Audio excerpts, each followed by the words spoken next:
Bon, mes amis, on va continuer nos belles balades dans le coin. Mais alors là, on va changer de biotope, si je peux dire, et découvrir le Grand Bleu. Il est là, le Grand Bleu, Il d'ailleurs. est là. Il est C'est là. Laurent Guillaume. Ouais. Entre deux plus grands que moi, ou presque. Alors oui, donc on est en montagne, ça ne vous a pas échappé, ni aux uns ni Non, aux autres. Et ben moi, je vais du vous tout. emmener découvrir les abysses. Alors vous connaissez l'apnée, ce sport qui est rendu très célèbre d'ailleurs par ce film de Luc Besson, Le Grand Bleu, qui a marqué toute une génération.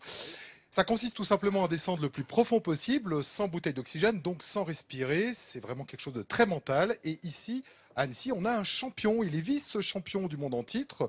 Ça s'est passé en Turquie à l'automne dernier. Il s'appelle Stéphane Toureau. Il a 29 ans. Et vous allez voir qu'entre la beauté des sommets et celle des abysses, il y a un point commun, l'émerveillement.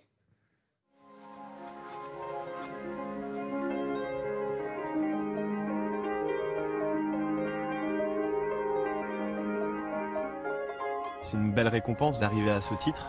Donc j'avais réalisé à l'entraînement 104 mètres, là j'ai réalisé 103. Pour moi c'est que des chiffres, mais ça montre une progression et on peut pas rêver mieux quoi. Donc tout ce que j'ai mis en place est juste et j'ai bien l'intention de continuer. Stéphane Toureau tutoie les profondeurs dans les grandes largeurs depuis un peu plus de 10 ans.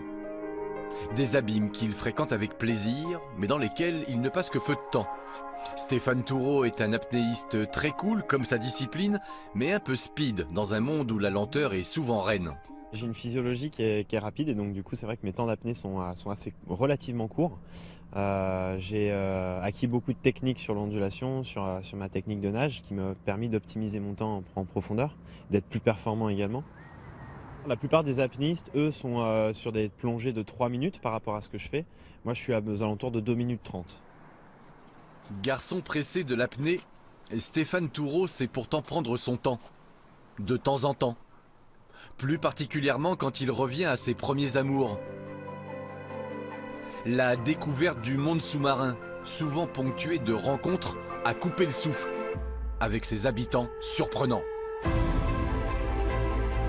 C'est très technique d'ailleurs avec les lions de mer, parce que justement ils ont un gros déplacement, ils sont très rapides et pour arriver à les suivre il faut arriver à avoir justement une certaine technique. En monopale mais en plus c'était d'autant plus marrant.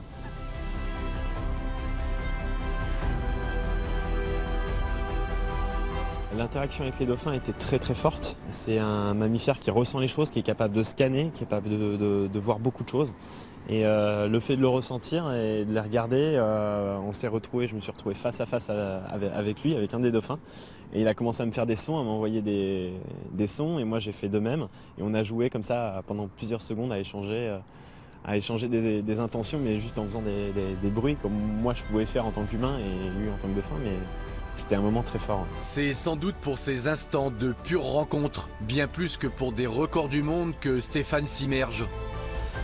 Avec le désir profond de ramener des sensations, des images et des histoires qu'il met en forme pour partager sa passion avec tous ceux qui sont restés à la surface.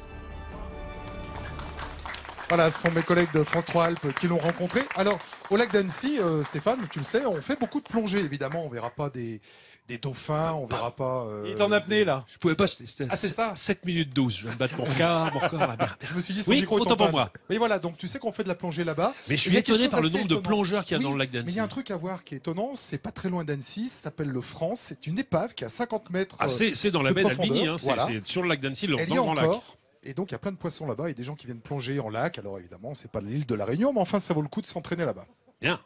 Mais j'avais le sentiment que même dans le lac d'Annecy, à partir du moment où on était à 5 voire 10 mètres de profondeur, on voyait plus grand-chose. Donc il faut y aller avec la torche. Hein. C'est pas De effectivement. toute façon, oui, c'est pas une question la d'eau de même mer, clarté. c'est une question Bien de sûr. profondeur. Bien sûr. Bon, il y a moins de poissons, encore une fois, que sur un banc de corail, mais ça vaut le coup. Et puis moi, c'est là que j'ai fait mon baptême de plongée. Et je reviens à ce qu'on se disait la semaine dernière, rappelle-toi, quand je parlais de la température du lac d'Annecy entre 19 et 26 degrés l'été, sur les 2 premiers mètres de profondeur. Hein. Dès que tu commences à aller oui, en dessous, mais c'est pas pareil. Stéphane, tu oublies quelque chose. Depuis hier, c'est le printemps.